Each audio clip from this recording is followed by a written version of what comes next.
இப்போ என்னென்னா இப்போ அக்காட்டையும் உங்கள்கிட்டையும் நான் மன்னிப்பு கேட்குறேன். அண்ணா அக்கா இவங்களை வந்து சிறுவர்கள், வயதானவர்கள், இதயம் பலவீனமானவர்கள் அப்படியானவங்க இந்த வீடியோ வந்து பார்க்காதீங்க. வந்திருக்க கடைசி எல்லாம் செஞ்சு தரதுக்கு அக்காவுக்கு செய்யலை. அவங்களோட கொஞ்சம் அவங்க உடல்ல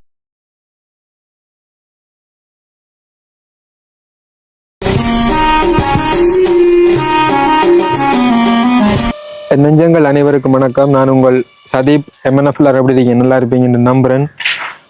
இன்றைய தருணம் ஒரு முக்கியமான ஒரு வீடியோ, ஒரு பதட்டமாக இருக்குது. நான் சொல்லி இருந்தேன் இப்படி ஆரம்பிக்கிற என்ன கதைக்கிறன்றது ஒன்றுமே வந்து தெரியல. இப்போ ஒரு சில நாட்களுக்கு முன்னாடி நாங்கள் இங்கே வந்திருந்தோம் இந்த அண்ணாவை சந்திக்கிறதுக்காக வேண்டி. அந்த எடுத்த வீடியோ வந்து பார்த்தீங்கன்னா யூடியூப்ல வந்து சில அந்த டேர்ம் அண்ட் கண்டிஷன் அந்த பாலிசிகள் இருக்குது. அப்போ அது அடிப்படையில் வந்து வீடியோ வந்து பதிவு செய்ய வேண்டும். ஆனால் சில வேலைகளில் வந்து சில வீடியோ வந்து அப்ரூவ் பண்ணிடுவாங்க வேலை செய்யறதுக்கு, சில வீடியோ வந்து நிப்பாட்டிடுவாங்க அந்த கம்யூனிட்டி கைட்லைன்ஸ், அந்த வைலன்ஸ்ன்ற மாதிரி. அப்போ அந்த வகையில் இப்போ அந்த அண்ணா வந்து பார்த்தீங்கன்னா அந்த கிட்னி ஃபெயிலியர் அண்ணாவுக்கு வந்து ஹெல்ப் பண்ணுமென்னு சொல்லி நம்ம வந்து வீடியோ எடுத்து போட்டு ஒரு 6 மணி போல பதிவு செய்திருந்தோம். அதாவது இலங்கை நேரம் 6 மணி போல அப்லோட் செய்திருந்தோம். ஒரு 8:30-9 மணி வரைக்கும் வேலை செய்தது. அதுக்கு பிறகு வந்து நிப்பாட்டிட்டாங்க. அடுத்த நாள் வந்து பார்த்தீங்கன்னா இந்த வீடியோ வந்து டிலீட் ஆயிடுதுன்னு சொல்லி நின்று கதைச்சு போட்டிருந்தாங்க. கதைச்ச வீடியோவில் இப்போ ஏற்கனவே இருந்த அந்த வீடியோவில் இருக்கக்கூடிய ஒரு சில கிளிப்பை வந்து ஒரு 3 நிமிஷ கிளிப்பை வந்து எடுத்து அட் பண்ணதுக்காக வேண்டி அப்போ அந்த வீடியோட சம்மந்தப்பட்ட வீடியோ இந்த வீடியோன்னு சொல்லி அதையும் வந்து வைலன்ஸ்ன்னு சொல்லி நிப்பாட்டிட்டாங்க. காரணம் என்னென்னு சொன்னால் அந்த சிறுவர்கள், பெரியவர்கள், வயதானவர்கள் வந்து இந்த வீடியோ பார்க்க முடியாது அப்படின்ற மாதிரி அவங்க வந்து ஐடென்டி பண்ணிடுவாங்க. அதோட வந்து அந்த வீடியோவில் வந்து பார்த்தீங்கன்னா அந்த அண்ணாவினுடைய பர்சனல் அந்த எல்லா டீட்டெயில்ஸையும் வந்து நான் ஆட் பண்ணியிருந்தேன். அட்ரஸ், ஐடி கார்டு, அடுத்து பேங்க் அக்கௌண்ட், இப்போ எல்லாமே வந்து ஆட் பண்ணியிருந்தேன். அப்போ அதனால வந்து அதை வந்து நிப்பாட்டிட்டாங்க. அப்படி ஆட் பண்ண முடியாதுன்ட்டு அப்போ நாங்கள் மெயில் பண்ணி கேட்டிருந்தேன் என்ன பிரச்சனைக்கு அவன் நிப்பாண்டு இந்த பிரச்சனையை காரணம் காட்டியிருந்தாங்க. அப்போ அந்த வகையில் சாதாரணமாக தான் அந்த வீடியோ வந்து எடுக்க போகிறோம். அவன் முக்கியமான ஒரு உதவி கோரல். அப்போ முக்கியமாக இப்போ அன்றைக்கு நாங்கள் எடுத்த அந்த வீடியோவில் சில கிளிப்புகளை வந்து ஃபேஸ்புக்கில் ஆட் பண்ணியிருந்தோம். முழுமையான வீடியோ இல்லாமல் ஒரு சின்ன முக்கியமான விடயங்களை. அப்போ அதை பார்க்கக்கூடியவங்க மக்கள் நான் ஃபேஸ்புக்லேயே பாருங்க, பார்த்து அவங்களுக்கு விளங்கும் அந்த வழி. டிக்டாக்லேயும் வந்து அப்லோட் பண்ணியிருந்தோம். டிக்டாக்லேயும் வந்து நிப்பாட்டிட்டாங்க. அதை வந்து நாங்கள் இதில் ஆட் பண்ணிக்கொள்கிறோம். அப்போ அந்த வகையில் இந்த அண்ணாவுக்கு வந்து பார்த்தீங்கன்னா நிறைய நாள் கூடி வந்து இந்த பிரச்சனை கிட்னி ஃபெயிலியர் பிரச்சனை. அப்போ நிறைய எப்படி சொல்கிறேன், நிறைய இடங்கள் உதவிகள் கேட்டு நிறைய பிரச்சனைகளுக்கு மத்தியில் பல வருடங்களாக ஒரு 2-3 வருஷங்களாக வந்து இருந்து கொண்டிருக்குது. ஆனால் இப்போ வந்து கடும் இக்கட்டான ஒரு சூழ்நிலை, இறுதி கட்டம் மாதிரி. அப்போ இருக்கக்கூடிய அண்ணா வந்து இருக்கக்கூடிய வளவு எல்லாமே வந்து வீட்டில் இருக்குது. அப்போ அந்த வகையில் இந்த வீடியோ பார்க்குறீங்களாக இருந்தால் உங்களால் முடிஞ்ச உதவிகளை வழங்குங்க. அதோட இப்போ உங்களால் உதவி செய்ய முடியாமல் இருக்கும் சில வேலைகள் இந்த சிச்சுவேஷன். அப்படியான நீங்களாக இருந்தால் உதவி செய்யக்கூடிய உங்களுடைய உறவுகள் நிறைய பேர் இருப்பாங்க, அவங்களுக்கு ஷேர் பண்ணி உதவி கிடைக்க ஒரு ஆதரவு தாங்க. அதோட இந்த வீடியோ இப்படியான வீடியோக்களை வந்து சிறுவர்கள், வயதானவர்கள், இதயம் பலவீனமானவர்கள் அப்படியானவங்க இந்த வீடியோ வந்து பார்க்காதீங்க. ஏன்னா இப்போ தெரிந்தானே ஒரு மனவேதனையான ஒரு விஷயம் எங்களுக்கு வந்து ஒரு மாதிரியா இருக்குது. அப்படி ஒரு சிச்சுவேஷன். அந்த வகையில் இப்போ நேரடியாக போயிட்டு அண்ணாவோட வந்து பேசுவோம். என்னென்னு சொன்னால் இப்போ நாங்கள் ஒரு 2 நாள் தான் வந்து திரும்பியும் 2000 இந்த வீடியோ எடுக்க வந்து திரும்பியும் அதே கதையை கதைக்கிறது வந்து எப்படி அந்த எங்களோட மனம் வந்து பாடுற பாடு வந்து இந்த வீடியோவில் எப்படி சொல்லி புரிய வைக்கிறேன்னு தெரியல. என்னென்னு சொன்னால் இப்போ நாங்கள் வந்து அந்த அண்ணோட வீட்டை வந்து போய் 2 நாள் தான். 22ஆம் தேதி வந்து நாங்கள் 1ஆம் மாதம் 22ஆம் தேதி 2026 இந்திய தருணம் 2026 1ஆம் மாதம் 24ஆம் தேதி இந்த வீடியோ நாங்கள் எடுத்துக்கொண்டிருக்கோம். அப்போ 2 நாள் தான். அப்போ இந்த 2 நாளும் வந்து ட்ரை பண்ணி பார்த்தேன். அந்த பழைய வீடியோ வந்து போட்டு அண்ணா வந்து ஹெல்ப் எடுத்து கொடுக்குறதுக்காக வேண்டி அந்த வீடியோ வேலை செய்யறே இல்லை.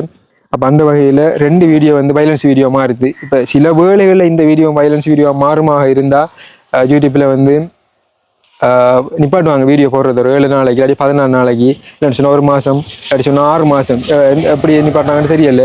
சில வழியில் அப்படியே நிப்பாட்டுவாங்க. ஏன்னா தொடர்ந்து வந்து வைலன்ஸ் வீடியோ அப்படி வந்து பதிவேற்றம் செய்ய முடியாது. அதை வந்து ஸ்க்ரீன்ஷாட் அடித்து போடுறேன். அப்போ அந்த வகையில் வந்து அண்ணாவோட வந்து நாங்கள் நேரடியாக பேச போகின்றோம். இப்போ 2 நாட்களுக்கு முன்னாடி வந்து அண்ணாவோட வந்து கதைச்சு அதே விடயங்கள், அதே கேள்வி, அதே ஒரு சிச்சுவேஷன் வந்து திரும்ப அவங்க வழி இருக்கக்குள்ள அதே கேள்வி கேட்கப்போகிறோம். எனக்கும் வந்து திரும்பியும் வீடியோ எடுத்து திரும்ப அதே பிரச்சனையை கதைக்கிறது ஒரு மாதிரியா இருக்குது. சரி, ஓகே எம்என்எஃப் எதுவாறாக இருந்தாலும் என்னுடைய தொலைபேசி இலக்கத்தை வந்து டிஸ்கிரிப்ஷனில் தாரேன். அண்ணாவுடைய கணக்கு இலக்கத்தை வந்து டிஸ்கிரிப்ஷனில் தாரேன். முடிஞ்சவங்க நேரடியாக வந்து ஹெல்ப் பண்ணக்கூடிய பண்ணுங்க. இல்லைன்னு சொன்னால் என்னோட தொடர்பு எடுத்து மேலதிக மற்ற தகவல்கள் இல்லை எங்களோடாக நினைக்கிறவங்களும் பண்ணிக்கொள்ளுங்க.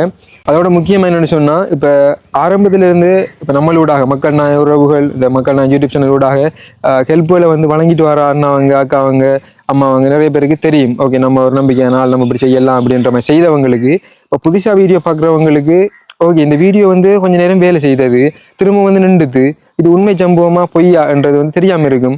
அப்ப அதுவும் வந்து எங்களுக்கு ஒரு மனசை வந்து உறுத்தி கொண்டே இருந்தது. என்ன சொன்னா 6 மணி இருந்து 9 மணி 10 மணி வரைக்கும் வேலை செய்தது திரும்ப வந்து சடன்லி நின்றுது. அப்ப அதுக்குள்ள வந்து பார்த்த புதிய உறவுகளாக இருந்து அவங்களுக்கு ஒரு கேள்விக்குறி மாதிரி தானே. அப்ப அதுக்கு ஒரு தீர்வாக இருக்கும், முடிஞ்ச அளவுக்கு ஒரு சப்போர்ட் தாங்க. இப்போ இதுக்கு முதல்ல நம்ம நிறைய உயிர்களை வந்து காப்பாற்றிருக்கோம். சஜிந்தன் மற்றது இப்படி ஒரு சில அண்ணாங்கள் எல்லாம் வந்து நல்லபடியாக வந்து இந்த கிட்னி ஃபெயிலியர் பிரச்சனை வந்து முடிஞ்சது, ஒரு தீர்வு கிடைச்சி அவங்க நல்லமாக வாழ்ந்து கொண்டிருக்காங்க. அந்த வகையில் இந்த அண்ணாவுக்கும் நம்ம வந்து நம்ம முடிஞ்ச உதவிகளை வழங்கும். சரி, இப்போ உள்ள போயிட்டு பேசிக்கொள்ளலாம். சரி, ஓகே. பார்த்தீங்கன்னா இந்த வந்து இருக்கும் இப்போ இந்த இருக்கக்கூடிய இந்த வளவு இந்த வீடு கூட அண்ணாடது இல்லை, அடவுல தான் வந்து இருக்குது. இப்போ இந்த பக்கமாக இந்த பயிர்களை வந்து கொஞ்சம் கொஞ்சமாக செஞ்சுட்டு அதை வச்சு தான் வந்து வாழ்க்கையை வந்து நடத்தி கொண்டு வராங்க. அதோட இப்போ அன்றைக்கு வந்து கதைச்சதால நான் இந்த விஷயங்களை கதைச்சு கொள்றேன். இப்போ அண்ணாவுக்கு வந்து மாதாந்தம் வந்து பார்த்தீங்கன்னா இந்த கிட்னி ஃபெயிலியர் ஆகிறதுக்கு கவர்மெண்டால் வந்து 10,000 கொடுக்காங்க. அதோட இந்த சமுத்தியால் வந்து QR காசுன்னு சொல்லி 4,500 அண்ணாவுக்கு மாதாந்தம் வரக்கூடிய அந்த காசு வந்து 14,500. இந்த 14,500 வச்சு தான் இப்போ ஹாஸ்பிட்டலுக்கு போகிறதா இருக்கட்டும், இல்லை வாழ்க்கையை வந்து நடத்தி கொள்றதா இருக்கட்டும், இந்த இதில் வந்து செய்து கொண்டிருக்காங்க. இப்போ இதையும் தாண்டி உங்களுடைய வாழ்க்கை வந்து சரியான மாதிரி ஒரு அவலமாக வந்து போய் கொண்டிருக்குது. அக்காவுக்கு வந்து இன்றைக்கு உடல்நிலை எல்லாம் இல்லை, அதே மாதிரி அண்ணாவும் வந்து சரியான மாதிரி சொந்து போயிருக்காங்க. இப்போ 2 நாள் தான் வந்துனாங்க, திரும்பியும் அதே கதை அதே கேள்வி கதைக்கக்குள்ள சரியான மாதிரி மனவேதனையாக இருக்குது. எப்படி ஆரம்பிக்கிற என்னென்னு ஒன்றும் தெரியலை. அப்போ உங்களுக்கு தெரியப்படுத்தணுன்றதுக்காக வேண்டி திரும்பியும் இந்த வீடியோ வந்து மீண்டும் பதிவு செய்ய போகின்றோம். அண்ணா வணக்கம். அண்ணா வணக்கம். இப்போ உடல்நிலை எப்படி இருக்குன்னு கேட்குறது சரியில்லை, இருந்தாலும் கேட்கேன். எப்படி என்ன இருக்கு இப்போ உடல்நிலை? உடல்நிலை அப்படி தான் இருக்கு. டயாலிசிஸ் பண்ணிட்டு வந்தா தான் கொஞ்சம் நல்லா இருக்கு. இப்போ என்னென்னா இப்போ அக்காட்டையும் உங்கள்கிட்டையும் நான் மன்னிப்பு கேட்குறேன். அண்ணா அக்கா, நம்ம அன்றைக்கு எடுத்த வீடியோ வந்து போட்ட 1 மணி தேவை வேலை செய்தது திரும்ப வந்து நிப்பாட்டிட்டாங்க. அந்த கம்யூனிட்டி வைலன்ஸ் வீடியோ வந்து இப்போ நிறைய பேர் வந்து அதுக்குள்ளே வந்து வீடியோ பார்த்தாக்கள் வந்து கேட்டிருந்தாங்க, ஏன் தம்பி நிப்பாட்டின வீடியோ வந்து டெலிட் ஆகிடுது. இப்போ இதே மாதிரி நீங்கள் எதுக்கு முதல்ல வீடியோ போட்டிருக்கீங்க, அந்த வீடியோ நிப்பாட்டுப்படலை, வேறு சில யூடியூபர்ஸ் மாதிரி போடக்குள்ள வந்து வேலை செய்யுது. இப்போ எந்தெந்த வீடியோக்கு என்னென்ன டைமில் என்ன நடக்கும்னு தெரியாது. இப்போ நாமளும் வந்து ஹிட்னி வேலை இருக்கலாம் வந்து வீடியோ எடுத்து போட்டிருக்கோம், நிப்பாட்டல. ஆனால் இது வந்து வைலன்ஸ் வீடியோவாக மாற்றி அப்படி நிப்பாட்டிட்டாங்க. அப்போ நீங்கள் வாட்ஸ்அப்பில் தொடர்பு கொண்டீங்கன்னா கண்டிப்பாக அது டீட்டெயில்ஸ் எல்லாம் வந்து நான் உங்களுக்கு அனுப்பி விடுவேன். இப்போ தெரிஞ்ச பர்சனலாக வந்து இப்போ இது காரணங்கள் என்னென்ன காரணங்கள் மெயில் பண்ணியிருக்காங்க, இதால் நிப்பாட்டிக்காங்கண்டு. அப்போ அந்த ஒரு காரணங்கள் நிப்பாட்டிட்டாங்க. மேலே அந்த ஒரு 6 மணிக்கு நான் போட்டேன் இலங்கை நேரம், ஒரு 6 மணிக்கு பிறகு ரொம்ப 10 மணி மட்டும் வேலை செய்தது.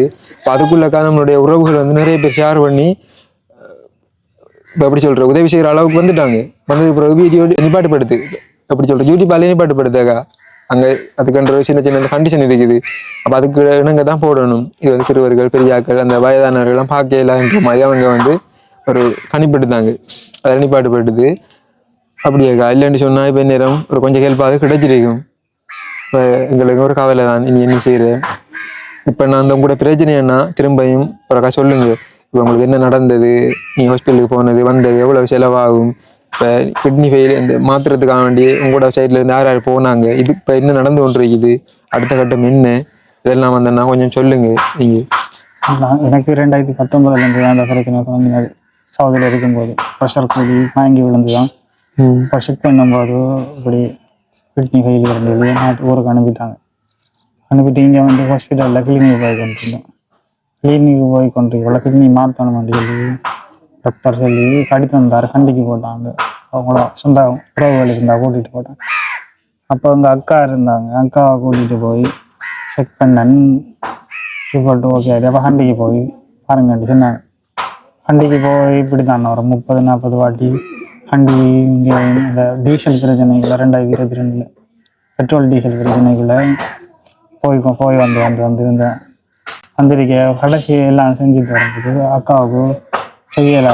அவங்கள கொஞ்சம் அவங்க உடலில் நீ பிரச்சனையாக செஞ்சேன், அவங்களுக்கு பிரச்சனையாக இருமான்னு சொல்லி அதை இது செஞ்சுட்டு அவங்க வந்தாங்க. நான் தரமா அப்போ வந்து அவங்கள கூட்டி கொண்டு செக் பண்ண போது அவங்கள வந்து செட் ஆகலை. ஒரு கொடியம் வந்தேன், நான் பாரம் தாண்டி சொல்லி அவனையும் கூட்டிகிட்டு பார்த்தேன். அவன்கிட்ட பிளட் கொடுப்போம் செஞ்சால் எங்கள் அத்தங்கார ஆள் வந்தார், அவரையும் செட் ஆகலை. எங்கள் அக்காடை எனக்கு தாரண்டிக்கு எங்கள் அக்காடை அவர் வந்து செக் பண்ணார் விளையாடலாம், நான் தாரம்பா நீக்கி அவரையும் செட் ஆகலை. அவர் AB+ எட்டு வராதான் சொல்லி அதையும் விட்டார். விட்டுட்டு தான் பிறகு திருப்பி டாக்டர் சொன்னார் அது ஊசி போட்டு வந்தேன் நான் மாதம் போய் ஊசி போடுறேன் ட்ரீட்மெண்ட் எடுக்கான் 6 மாதமானது 21 நாள் ஆகிடுச்சு 21 நாள் 2 கிழமைக்கு ரோஸ் இந்த மாதிரி வந்து கடைசியாக டயலிஸ் பண்ணி ஆகணும் அப்புறம் இதில் வட்டி வட்டை வந்து வச்சு டயலிஸ் பண்ணுவாங்க 6 மாதம் இதில் வட்டை வச்சு பண்ணும்போது பெருசாக உடம்பு களைப்பாரிக்காது கொஞ்சம் நல்லா இருக்கும் அப்புறம் திருப்பி கையில் டயலிஸ் பண்ண தோங்கினதுக்கு பிறகு தான் டயலிஸ் பண்ணிட்டு வந்தாலும் அதுவும் களைப்பாரிக்கும் அதாவது அடுத்த நாள் நல்லா இருக்கும் அதுக்கு அடுத்த நாள் திருப்பி பழைய மணி களைப்பாரு ஒரு நாள் நல்லா இருக்கும் அப்படி நான் கிழமைக்கு 2 வாட்டி டயலிஸ் பண்ணுறேன் அப்புறம் டாக்டர் திருப்பி கிளீன் போட்டுருந்தாங்க மட்டக்களப்புக்கு திருப்பி கிளீனுக்கு போகுது நாங்கள் இப்படி செய்யணும் உங்களுக்கு இருக்கிறதுக்கு இன்னும் வருத்தம் கூடி கொண்டு போகுது உங்களுக்கு இப்போ கடுப்பு அஸ்மா அது இதெல்லாம் வருமா இந்த எதிர்க்கிறீங்க நம்மளுக்கு நீங்கள் எவ்வளோ ஹெதியாக பண்ணுறீங்களோ நல்லா வயசு போனால் பிரச்சனை இல்லை வயசு தான் இப்போ உங்களோட வயதுக்கு கண்டிப்பாக பண்ணியாங்க யாராவது பாருங்க டெய்லி அப்புறம் நாங்கள் இப்படி நான் சொன்னேன் நாளில் இருக்கிறார்கள்ட்ட எல்லாம் எனக்கு செட் ஆகுது பொறுத்துக்கல இப்படி கொழம்பு ஹாஸ்பிட்டலில் அந்த பக்கம் போய் பாருங்கள் இதுலையே ஒரு அண்ணன் சொல்லி சொல்லுவாங்க சொன்னார் கொழம்பு ஹாஸ்பிட்டலில் இதெல்லாம் உங்களோட ஹாஸ்பிட்டலுக்கு 60 லட்சம் ரூபாய்க்கிட்ட செலவாகுமா கிட்னி வேறு யாரும் அதுக்கு வேண்டி என்ன பண்ணுறேன்னு தெரியல நான் யாருக்கிட்ட கேட்கணும் தெரியல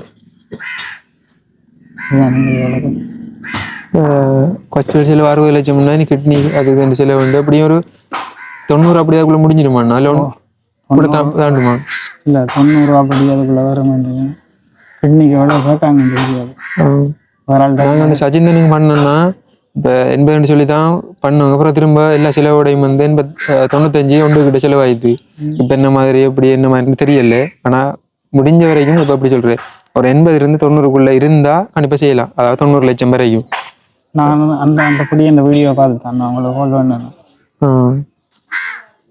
அதான் எல்லாமே வந்து கடவுள் ராயிலே வேணா நம்முடைய மக்கள் உறவுகள் ராயிலே தான் இருக்குது நாங்கள் வந்து கண்டிப்பாக தெரியப்படுத்தலாம் உதவி கிடைக்குமாண்டு அப்படி சொல்கிறேன் எனக்கு வந்து நல்ல நம்பிக்கை இருக்குது ஏன்னா இது வரைக்கும் கிடைச்சி கொண்டு இருக்குது இது வரைக்கும் நம்ம ஒரு 6 உயிர்களுக்கிட்ட கண்டிப்பாக வந்து காப்பாற்றிருக்கோம் இப்படியான சுச்சுவேஷனில் ஒரு கிரிட்டிக்கலான டைமில் இருந்து அதே மாதிரி அண்ணாவோட வாழ்க்கையும் வந்து இந்த வீடியோனூடாக மாறும் என்று நாங்கள் நம்புகிறோம் அதோட அந்த பக்கமாக வந்து அக்கா இருக்காங்க அக்காவோட கொஞ்சம் பேசுவோம் வணக்கம்ங்க வணக்கம்ண்ணா எப்படி இருக்கு உங்களுக்கு என்ன வருத்தம் உங்களுக்கு மீசிங் இருக்கு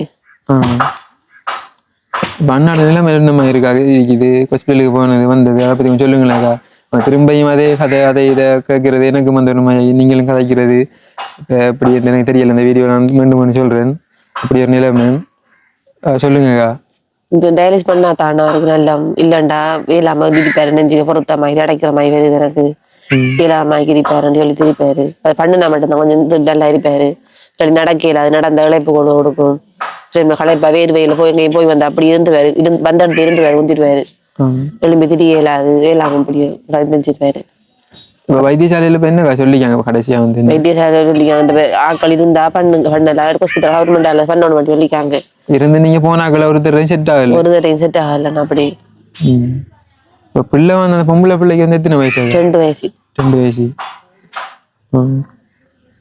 பயிர் செய்யறக்கா நீங்க பயிர்ல வந்து என்ன மாதிரி வரும் அதுல சின்ன பெருசா சும்மா சின்ன ஆக்களிஞ்சு வாரவங்களுக்கு மட்டும் கொடுப்போம் கேட்டு வந்தா வேற கொண்டு வர இல்லத்துக்கு ஆடு இல்ல தானே அப்படி கொண்டு வரல இந்த ஊருக்குள்ள வரைக்கும் காக்கள் கேட்டு அவியல கொடுத்துக்கணும் இந்த வளவக்கா எவ்வளவு வீடுல இருக்கு இவ்வளவு நாங்க இந்த வெளிநாடு தானே வாங்கினது அப்ப வாங்குறது வண்டியோட சேர்த்து 5 லட்சம் ஆயிட்டது ஒரு வருஷம் ஆயிட்டாரு 5 லட்சம் ரூபா 5 லட்சம் ரூபாய் கிட்ட எழுதி எடுத்துட்டாங்க அவ்வளவுதான் இப்ப பாருங்க இப்ப இந்த கிட்னி ஃபெயில் இந்த இதுக்கு வந்து அது ஒரு பக்கம் இருக்கட்டும் ஒரு 80 90 லட்சம் ரூபாய்கிட்ட அது ஒரு பக்கம் இந்த இது வந்து இப்ப இருக்கிற இந்த வளவு வீடு எல்லாமே வந்து இவங்க அடவு வச்சு இது வந்து இப்ப அடவு வச்சாக்க சொந்தமாயிட்டா வட்டி கொடுத்து மிச்ச காசு கேட்டவங்க கேட்டதால இல்லாத வளவு எழுதி கொடுத்துட்டோம் அப்ப இப்ப உங்களுக்கு வளவு இல்லது இப்ப இல்ல ஆக்கிற பேர்ல ஆயிரம் வளவு திரும்ப இந்த காசை கொடுத்து அவங்களும் தருவாங்களா திரும்ப காசு கொடுத்தா தான் தருவாங்க வளவு மாறி தருவாங்க அப்படி தரணும் சொல்லித்தாங்க அப்ப அந்த வளவுக்கு எவ்வளவு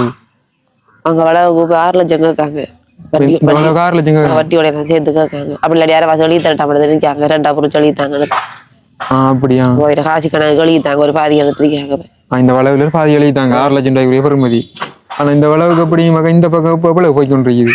இங்க வளவு இதை கூட தான் இப்போ வாங்கல. அது இப்போ இந்த மக்கள் வாங்குறாண்டா எல்லாரும் வாங்கிட்டாங்க. இப்போ கஷ்டத்துல இருந்து வாங்க விற்கிறான்னு சொன்னேன்.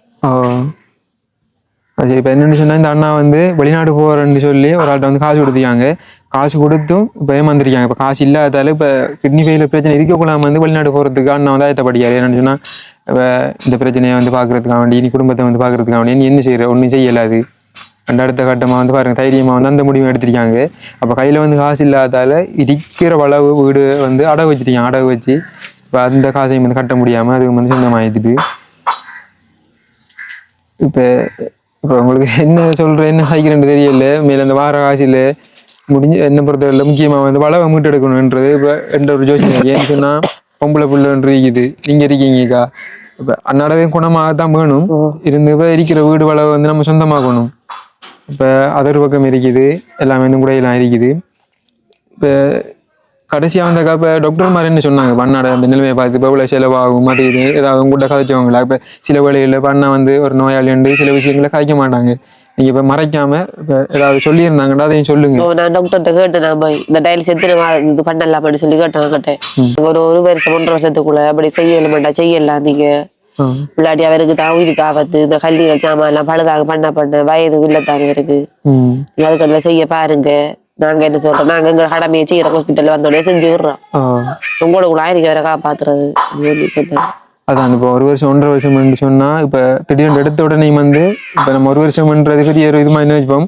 அப்படி இல்லை. இப்ப அண்ணா வந்து நீ செக் பண்ண கொண்டு போய் அதுல வந்து ஒரு மாசத்துக்கு 2 மாசத்துக்கிட்ட அலைஞ்சிரியும். அதுல கூட அடிவடும் அந்த கிட்னி கிடைக்கணும். அதுக்கு அண்ணா வந்து ட்ரீட்மெண்ட்டுக்கு எல்லாம் வந்து ஆயத்தப்படுத்தி அண்ணா வந்து எடுத்து திரும்ப ட்ரீட்மெண்ட் செஞ்சதுக்கு பிறகும் வந்து உடனே வந்து டிக்கெட் வெட்டி அனுப்ப மாட்டாங்க. திரும்ப வந்து 1.5 மாசம் 2 மாசம் வைப்பாங்க. என்னன்னு சொன்னா நம்ம வந்து சஜிந்தன் அப்ப அப்படியா நாங்கள் 2-3 செய்ததால அப்ப எங்களுக்கு ஒரு அனுபவம் ஏதாவது சொல்றோம். உடனே வந்து டிக்கெட் வெட்ட மாட்டாங்க. என் அண்ணா வந்து கிருமி தொத்து எல்லாத்தையும் எல்லாம் வந்து இடம்பெறாம அவங்களே வந்து அவங்களோட கட்டுப்பாட்டுக்குள்ள வந்து வைத்தியசாலையை வச்சு பராமரிப்பாங்க. தனிமையில வச்சு தான் வந்து ஒரு ஆள் மட்டும் தான் பார்க்கலாம். பிறகுதான் வந்து அண்ணா வந்து வெளியாக்குவாங்க. அப்ப இந்த 1 வருஷம் 1.5 வருஷம்ன்றது ஒரு இருக்கக்கூடிய ஒரு குறுகிய நேரம் குறுகிய காலம். அதுக்குள்ள வந்து செய்ய பார்க்கணும். சரி, ஓகே. நாங்கள் இப்போ அதிகமாக வந்து கதைக்க விரும்பல. முக்கியமான தகவல்களை காய்ச்சிருப்போம் அப்படின்னு நினைக்கிறேன். என்னென்னு சொன்னால் நான் சொல்லியிருந்தேன் 2 நாளைக்கு மேலே வந்திருந்தோம். வந்து அதில் வந்து நிறைய விடயங்களை பேசியிருந்தோம். ஆனால் என்ன செய்கிற அந்த வீடியோ வந்து இப்படி ஒரு பிரச்சனை ஆகிடுது. அப்போ முடிஞ்ச உதவிகளை வழங்குங்க. அப்படியே வந்து இந்த அண்ணாக்கள் இந்த அக்கா அவங்க செய்கிற அந்த பயிரையும் பார்த்துட்டு இப்போதைக்கு அண்ணாக்கள் இருக்கிற அந்த வீட்டையும் பார்த்துட்டு அப்படியே வீடியோ முடிச்சுக்கொள்வோம். அதோட வந்து இப்போ அண்ணாவுக்கு வந்து மகளிர் முனைக்குள்ள அதாவது மட்டக்களப்பு மாவட்டம் களுவாஞ்சிக்குடி இந்த பற்றுப்பு தொகுதிக்கு உட்பட்ட மகளிர் முனையில தான் இருக்காங்க. இப்போ நேரடியாக வாரவங்களுக்கும் வந்து நாங்கள் வீடியோ இறுதியில் வந்து வரக்கூடிய அந்த வழியை வந்து அட் பண்ணிக்கொள்கிறோம். சரி, ஓகே. நன்றி அக்கா. சரி, நான் அவரக்கா அந்த பயிரை பார்த்துட்டு அப்படியே வீடியோ முடிச்சு நீங்கள் இருங்க. சரி, அலும்ப தேவையில்லை. இப்போ இதில் வந்து என்னென்ன பயிரக்கா நீங்கள் போட்டிருக்கீங்க? இதில் பண்டி கீரை கத்தரி அதில் போட்டிருக்கேன். அப்போ பாருங்க. இப்போ எப்படி சொல்ற நீ அடுத்த கட்டம் இந்த பயிரை தான் இந்த பயிரை நம்பி தான் வந்து அவங்களோட அடுத்த கட்டம் வந்து நாங்கள் போட்டிருக்குது. வண்டி கீரை அதாவது இந்த மரவள்ளி இந்த பாக்குள்ள விலங்கும் அப்படி கொஞ்சம் கொஞ்சம் பயிர்களை வந்து ஒரு குறிப்பிட்ட ஒரு சின்ன ஒரு பகுதிக்குள்ள வந்து எல்லாத்தையும் வந்து கிட்ட வச்சிருக்காங்க. இந்த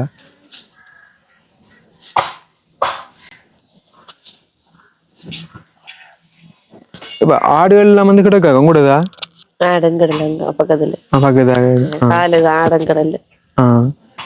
இதுதான் வந்து இந்த அண்ணாவினுடைய வீடு. அது ஒரு சின்ன ஒரு சாதாரணமான வீடு தான். இது கூட இப்போதைக்கு இவங்கட இல்லை. சரி, ஓகே மனோக, நாங்கள் இந்த வீடியோவோட முடிச்சு கொள்கின்றோம். கண்டிப்பாக வந்து ஒரு நல்ல செய்தியோட அடுத்த முறை சந்திக்கும் வரை உங்களிடமிருந்து விடைபெறும். பாய்.